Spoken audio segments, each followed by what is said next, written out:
They say the mirror only speaks once and never lies. But when it spoke to me, it didn't shatter with truth. It shattered me. If you're still breathing after that, you're meant to hear the rest.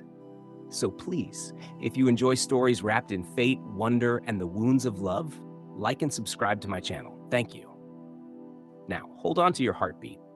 The mirror stood in the garden of stone doves. Yes, a garden, a real one, except every flower, every leaf, even the air seemed frozen. But it wasn't the stillness that made it strange. It was the silence, that watching kind. And I was the daughter of a broken oracle, the girl named Lysandra, and I was the only one fool enough to walk into it barefoot. I didn't believe the stories. Not really. I mean, who would?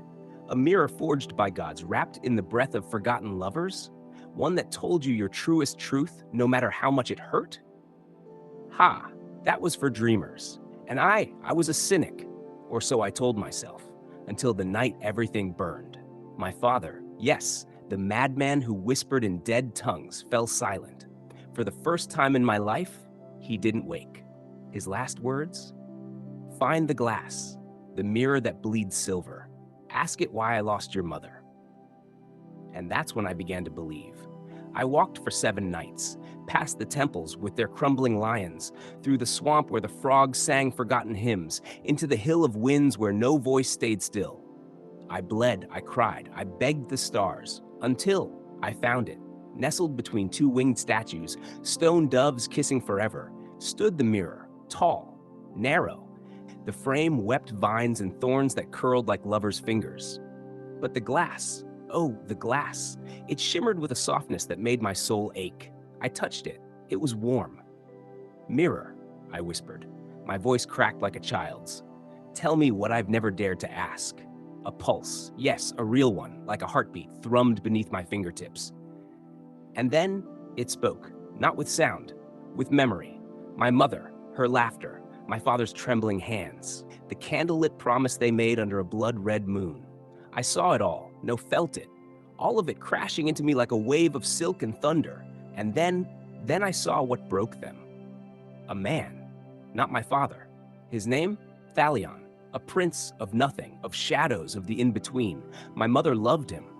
Before my father, and even after. Even after I was born. I fell. I don't know if I screamed. The ground didn't catch me. It judged me. The mirror didn't lie. It never lied. Why show me this? I gasped. Why now?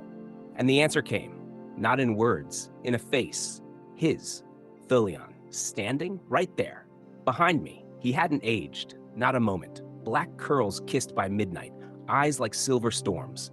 He looked at me like I was a poem he once wrote and had long forgotten. You saw truth, he said, voice low but golden. And I am what truth left behind. What are you? I asked, shivering. A memory that loved too deeply. Then he smiled, and the whole garden sighed. I don't know how long we spoke. Time bent like a willow. He told me of my mother, how she met him beneath the olive trees, how they dreamed of a life without gods, without fate. But fate has a crueler mouth. The oracle, my father, had seen the fall of the kingdoms. And to stop it, he needed her. A union, a prophecy, a child. Me, she chose him, I whispered. Not because she didn't love you, but because she had to. He nodded, pain wrapped in grace. And now, you come seeking truth, as she once did. I clenched my fists, my knees dug into the cold stone. But why do I feel this way? Why do I feel like I know you? Thalion stepped closer, and the wind froze. You do. His hand brushed mine, and every memory rushed in. His voice singing lullabies to a baby, his arms catching a toddler who had just learned to walk. Me. He loved me, not as a stranger, as a father. My breath shattered. Why didn't you stay? I sobbed. Why did you leave her? Me? His eyes, those silver oceans, trembled. Because the mirror refused to lie. It had shown him the future, that if he stayed, my mother would die, and I would never be born. So he left, not to vanish, but to wait, for me. For when your truth would rise like dawn, he said, for when you'd seek the mirror and find me.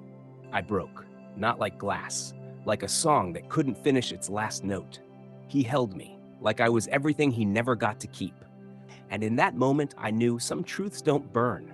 They heal, but not all of them, because the mirror shimmered again and it showed another future, me, wearing a crown of flame. Thalion turned to ash, and a voice, familiar broken, chanting, "You must choose, love or legacy." I staggered back. No, no, no, I won't. I won't lose him now.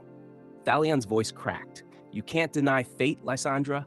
I grabbed the mirror. My voice rose, desperate. "Then I'll change it. I'll carve a new fate with my own hands. You hear me?" The mirror pulsed. Once, then cracked. A single silver line ran through its heart. It bled light. "You've done it," Thalion whispered. The stone garden shook. The doves cried. The vines shrieked and pulled away. And the mirror, it vanished. But Thalion, he remained. Real, alive, mine. The curse had ended, not with silence, but with defiance. Because love, true love, when it dares truth, it changes the world. And now I walk the edge of myth and memory. With him, no crown, no thrones, just two hearts that refuse to lie, just like the mirror. If this story made your heart race, pause, or ache, please like and subscribe to my channel. There are more stories like this waiting for you. Until next time,